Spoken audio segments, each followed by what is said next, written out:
Klavir, fortepiano mədəniyyətinin tarixi 500 ildən artıq bir dövrə əhatə edir. İlk klaviş simli alətlər intibah dövründə yaranmışdı. Renesans 16-cı əsrdə Avropada elm və incəsənətin çiçəklənməsi dövrü idi. Bu dövr Qərbi Avropa xalqlarının iqtisadi, siyasi və mədəni inkişafında dönüş mərhələsi olmuşdu. Həm şəhər əhalisinin məişətində, həm də varlı təbəqələr arasında, hətta kilsədə də kübar, dünyəvi başlanğıcın təsiri əhəmiyyətli dərəcədə güclənmişdi. Kübar incəsənətin yeni obrazlarını təcəssüm etdirmək tələbatı yeni musiqi janrlarının formalaşmasına səbəb oldu.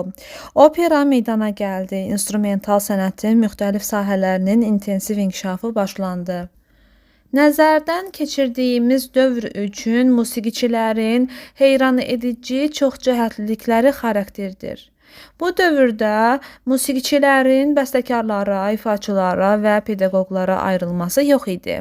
Bir qayda olaraq musiqiçilər bir neçə alətdə ifa etməyi bacarırdılar. Məsələn, fleytaçı Klans tərcümə halında yazırdı ki, o təkcə skripka, qaboy, truba və klavirdə ifaçılığı öyrənməyib. Eyni zamanda karnet, trombon, fagot, alman bas violası, violada, qamba və digər alətlərdə də ifanı öyrənməyə çalışmışdı. Çünki yaxşı musiqiçi bu alətlərin hamısında ifa etməyi bacarmalıdır. İmprovizasiya sənəti müasir dövrə qədər xalq müğənniləri və instrumentalistlər də yaşayırdı. 16-17-ci əsrlərdə orqan və klavir ifaçıları tez-tez improvizasiyaya müraciət etmək məcburiyyətində qalırdılar. Təqdim olunmuş mövzuda ustalıqla əsəri improvizə etmək ifaçının yüksək nailiyyəti sayılırdı. İmprovizə edənə yüksək növ bəstəkar kimi baxılır. İmprovizə etmək qabiliyyəti müəyyən qabiliyyətlər olmaq şərti ilə öyrənilməsi mümkün olan və öyrənilən bir sənət kimi nəzərdən keçirilirdi. İmprovizə etməyin tədrisi musiqinin nəzəriyyəsi və musiqi bəstələnməsi tədrisi ilə əlaqəli idi. O dövrdə improvizasiyaya verilən böyük diqqət klavir ifaçısının ancaq ev və sinif məşğələlərinə spesifik xarakter vermirdi. Haqqında danışdığımız klavişli simli alətlərin iki növü mövcud idi. Klavisin və klavikord. Klavisin klavişli şipkovi alətdir. Yəni barmağı simə toxunaraq çalınan musiqi aləti. Üzərindəki sim xüsusi qol, təkanvericiyə bərkidilən dilci və yaxud quş tükünün titrəyişi ilə hərəkətə gətirilirdi.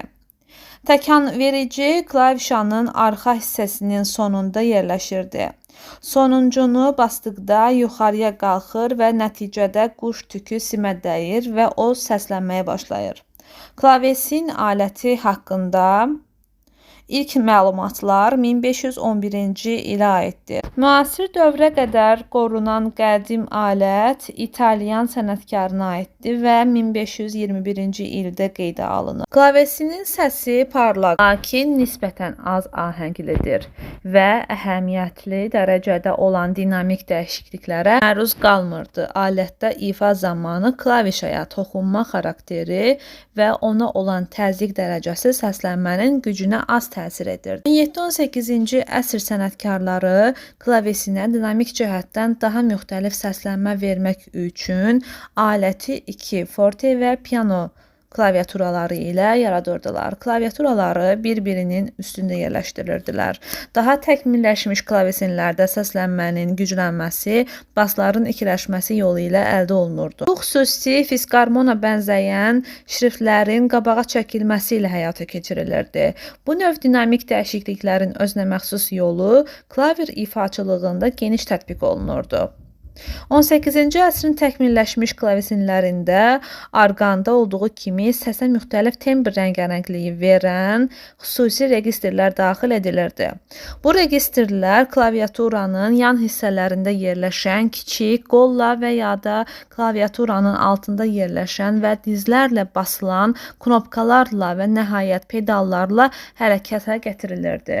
Bu pedalların öz təyinatına görə müasir fortepianonun pedalları ilə heç heç bir ümumiliyi yox idi. Bəzi klavesinlərdə daha əhəmiyyətli tembr müxtəlifliyi əldə etmək üçün adətən lютnyanı xatırladan üçüncü klaviatura tətbiq olunurdu. Alətin müxtəlif registrlərinin köməkliyi ilə əldə olunan tembr dəyişikliyi çox vaxt sadə vasitələrlə əldə olunurdu. Klavesində olan müxtəlif registrlərdən məharətlə istifadə etdikdə ifa olunan əsəri effektli alətləşdirmək və onlara qeyri-adi bir qədər nəfis incə miniatür orkestrin səslənməsini yada salan özünəməxsus kolorit vermək mümkün idi. Fransada qanadvari formalı konsert tipli böyük alətlər klavesin, İtaliyada klaviçembalo və ya adicə çembalo, İngiltərədə arpsikhord, Almaniyada fluil adlandırılırdı. Bunlarla yanaşı kiçik ölçülü klavesinlər də mövcud idi. Fransada epinet, İtaliyada isə spinet adlandırılırdı. İngiltərədə bu alətlər virginal adlanırdı. Zənnimizcə İngilis sözü virginal, qız və yaxud Latın sözü virga, kiçik çubuq, yəni təkanverici mənasını daşıyır. Klavyesin 18-ci əsrin sonunda fortepiano aləti tərəfindən aradan götürülmüşdü. Klavikord quruluşuna görə klavesindən əhəmiyyətli dərəcədə fərqlənirdi. Alətdə səs simə tanget adlanan metal lövhəciyin toxunması yolu ilə əldə olunurdu. Tanget trapeziya formasında idi və klavişanın arxa hissəsinin sonunda bərkidilmişdi. Bunun nəticəsində klavikordda klavesindən fərqli olaraq dinamik cəhətdən daha rəngarəng səslənmə əldə olunurdu. Alətdə legato ifası daha yaxşı alınırdı və melodiyanın ahəngdar ifadəliyinə nail olmaq mümkün olurdu. Bu səbəbdən klavikordu əsasən ev ifası üçün nəzərdə tuturdular. Konserti isə klavesinə üstünlük verilirdi. Klavikord simbal alətinin rekonstruksiyası və ona klaviş mexanizminin əlavə olunması nəticəsində yaranıb. Klavikord haqqında ədəbiyyatda olan ilk məlumat 15-ci əsrə aiddir. Dövrümüzə çatan ən qədim klavikord rəsmi isə 16-cı əsrə aiddir. Əvvəldə klavikord dinamik idi və diapazonu 3-3,5 oktava təşkil edirdi. 16-cı əsrdə xromatik düzülüşlü klavikordlar yarandı. 18-ci əsrin əvvəllərində klavikordda oktavaların sayı 5-ə çatırdı. Səslənməni qüvvətləndirmək üçün ikiləşmiş metal simlərdən istifadə olunur. Klavikordun səslənməsi təmizliyi, ahəngliyi ilə fərqlənirdi. Səs çıxarma üsulu, vibrato və portamentonun tətbiq olunmasına imkan yaradırdı. Klavikordlar adətən düzbucaqlı, kiçik masa formasında idilər. Bəzən kitab, qutu formasında olan klavirə də rast gəlinirdi.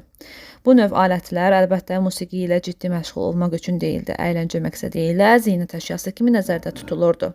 Klavikord 18-ci əsrin əvvəlində fortepiano aləti tərəfindən aradan götürülmüşdü.